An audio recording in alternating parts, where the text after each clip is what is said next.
like I just woke up, because I did. I was in my bed for like an hour after I woke up. I woke up at 10:30 and I went to bed at midnight. I slept like 10 hours. I don't really know why. I didn't like really need the sleep or anything, but that's what happened. These days when I wake up, I don't really know how I'm feeling, like what I want to do right away, or just like the mood I'm starting the day with. Like, do I feel happy this morning? Am I sad? I don't know. I think a lot of apathy has kind of settled in. I ended up going on Instagram. I was like scrolling there and I saw there's like basically a pastor giving some message. It was actually so great. It was about the Pentecost, which I've been a Christian my whole life, and I feel like I haven't really learned or like talked about the Pentecost, which is the time after Jesus rises from the dead and actually like leaves Earth. He's like actually kind of appearing to people for 40 days before he leaves for good and leaves the Holy Spirit. Why have I never like studied about that? That was just really empowering and enriching talk about why Jesus is called the Son of God, what the purpose of the Holy Spirit is. So that was a great way to wake up. And then I was like, maybe I should make cookies, even though I literally have cookies left over from my last batch of cookies, and I have part of the dough in the freezer, but these are different cookies. I've been making chocolate chip cookies, but now I just want to make no-bake cookies. It's like a classic, so easy, and my roommate picked me up some of the cocoa powder so I can make them. She thought I was gonna make brownies, but jokes, I changed my mind.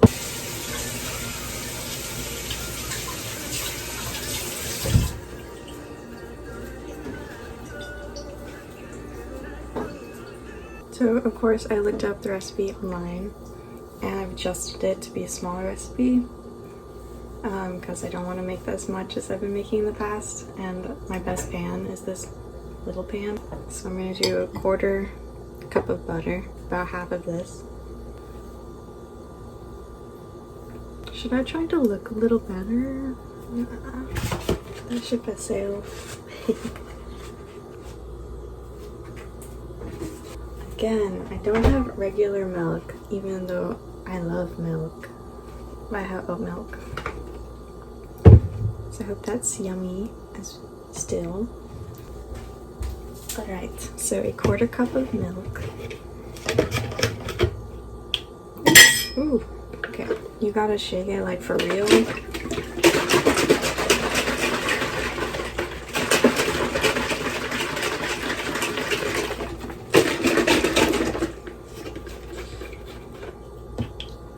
I look so tired.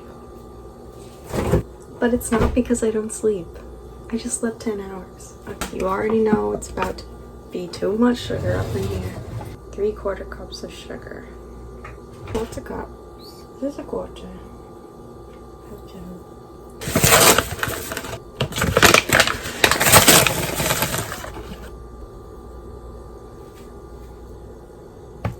Then 2 tablespoons of cocoa powder. Chocolate. What are they selling? Chocolate. I remember when they invented chocolate. That was some heaping tablespoons of chocolate. Let me show y'all. I got 1/2 cup butter, 1/4 cup milk, 3/4 cup sugar, and 2 tablespoons of chocolate. Heaping tablespoons. We're gonna boil this and then add the oats. And peanut butter, maybe.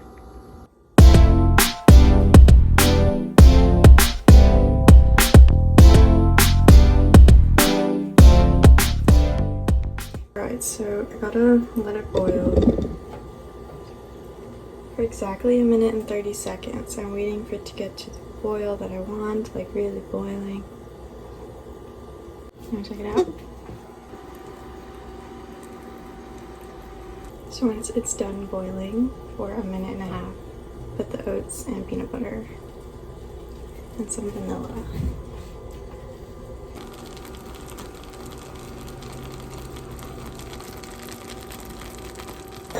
It's done. some oats, quick oats.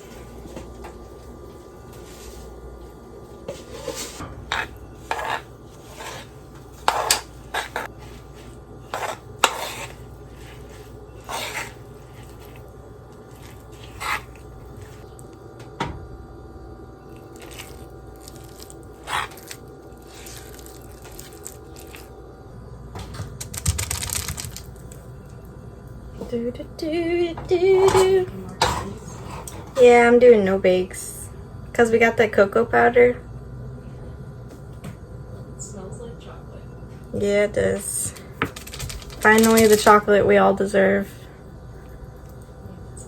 Not those chocolate chips. It looks like different. What is the base? Wait, what looks different from what? From your other cookies. Oh, these are Nobakes. I don't know what that means. Oh, have you ever had these? They're cookies that you don't bake, you just put on the stove. And they're supposed to harden up. It's sugar, egg, milk, and butter, and then oats are what's keeping it together, and some peanut butter. Wait, does that mean it's like a healthy cookie? 3/4 cup sugar and 2 tablespoons of chocolate. Keeping tablespoons. Yeah, but it's like oats, which is the healthy part, but then it's also the other things of the cookie, like butter, sugar. Oh, they're not going to expand this. No, it's just, they just are what they are. They just want to sit here now.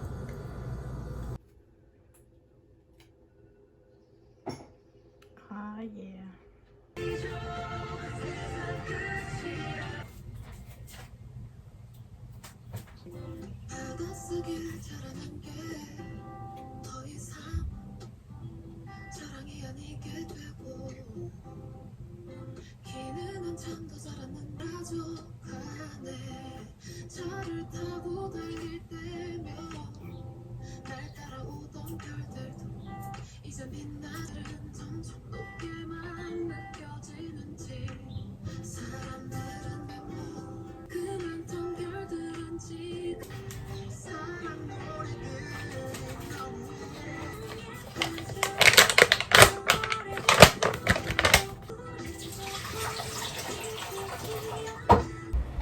I couldn't really remember the last time I ate these cookies. It was probably like 3 years ago, before I moved out to the East Coast.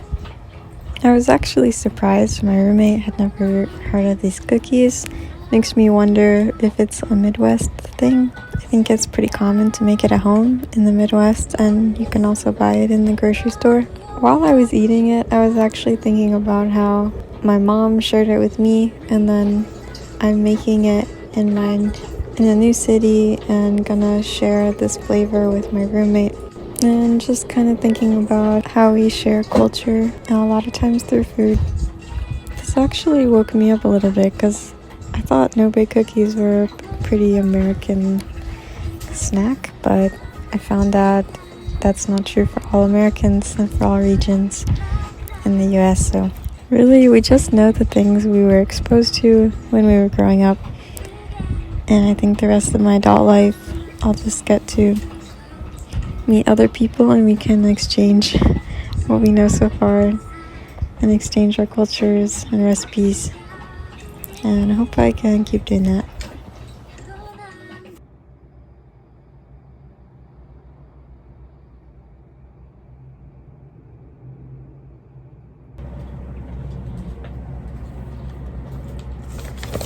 So I'm just reading this article from the ADA, the American Dental Association. Every month, if you're a dental student or if you're a part of the ADA, then you'll get the ADA news. It comes in a newspaper looking format. I've really been sleeping on these. I think I see them there and I think I would enjoy reading that. I would learn something, but I just can't get the will to do that. Can't get the will and motivation to pick it up and read it. I don't really know why.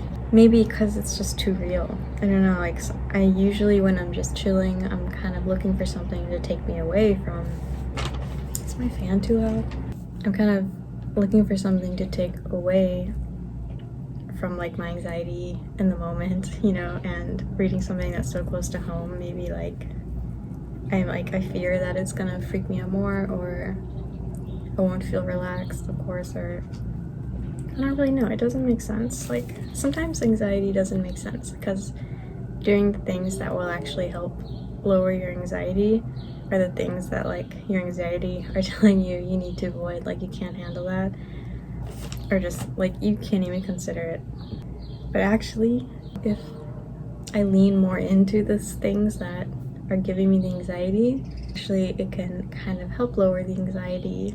So this newspaper is old, it's from May 4th, but the ADA president is kind of addressing the post-pandemic future, which I think when this all started, it was like, it's something that we can kind of handle for maybe a month and then we'll get back to normal. And then we realized as month and month went by, it's like, wait,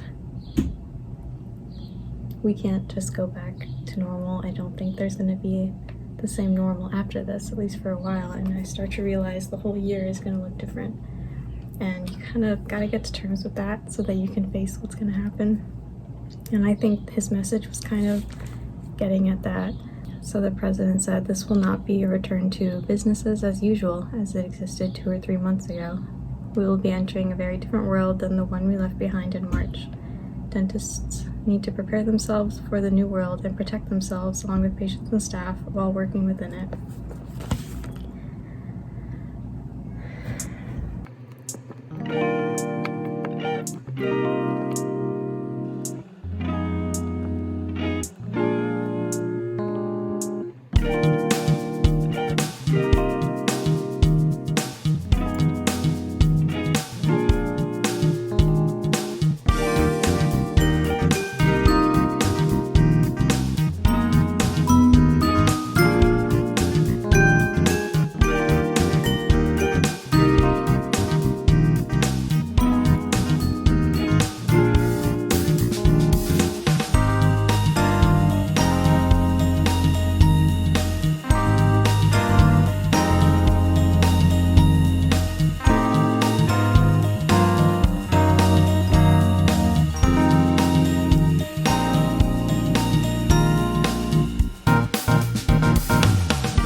I think the other huge thing that's been going on, every time I see a story, it's like, I've seen this before, and why is this still happening, and why is there's no change, and why do people actually think that there doesn't need to be change?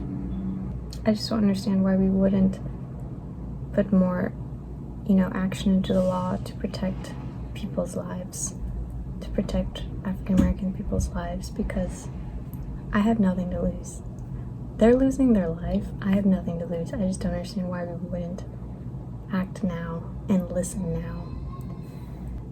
If you don't want that change, it's like, what are you protecting? What are you scared to lose? Like, what are you scared of? Like, can we actually have it just to talk about this? Just check your heart. And that's what we want to do as America. I'm not like criticizing the US by like calling out our failures. I mean, I am criticizing. We are criticizing, but we're doing it in a way of like, because we want to do better and we want to check out our values. We want to make sure we're on the right track and doing things in an ethical, loving, leading, example way. I hope that people are willing to change, to care more about others, admit that we can have racist ideas that we might not even know we're there. We got to be able to look inside and admit that that's possible and admit that it's true, and then think about what we can do to protect people and to work through those inner stereotypes.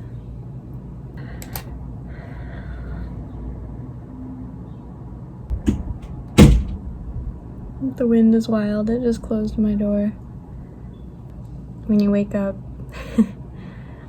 be intentional. Think about how you feel, how you're feeling that day, what you want to get done that day, and what you might need to help you do well that day. Do you need to reach out to someone?